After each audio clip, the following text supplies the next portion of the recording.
set of lectures, I will describe the most diverse set of metabolic processes that occur, that of amino acid metabolism.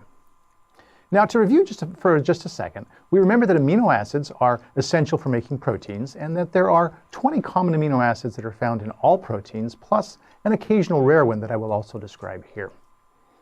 The structure of amino acids can all be schematically drawn, as we see in the figure on the right. There's a central alpha carbon that's found, and every amino acid has all of the structures that we see here. Above it is a hydrogen, to the right an alpha carboxyl group, beneath it an alpha amine, and to the left an R group, the part of the amino acid that gives every amino acid its characteristic structure, function, and chemistry.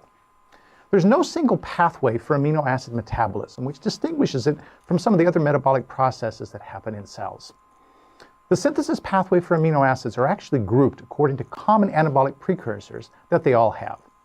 There's a family known as the alpha-ketoglutarate family, a serine family, aspartic acid family, aromatic amino acid family, a pyruvate family, and finally the most complicated pathway, a histidine pathway.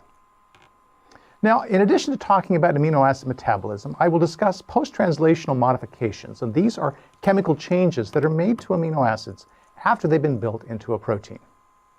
When we talk about amino acids, we hear the term essential, and I want to define what that is. So, essential amino acids are amino acids that an organism must have in their diet. They can't synthesize those, where by contrast, the non-essential amino acids are ones that can be made by an organism. Essential versus non-essential varies in humans, and it also varies from one organism to another, and also between child and adult, so they're not an absolute list. One list of essential amino acids and non-essential amino acids for humans is shown here. We see, for example, that ones that have aromatic rings, like tryptophan and phenylalanine, we will later discover, have common metabolic pathways. The tyrosine amino acid, which is also an aromatic amino acid, can be made from phenylalanine. So, is tyrosine essential or non-essential? Well, if phenylalanine is in the diet, it's non-essential. If it's not in the diet, it becomes essential.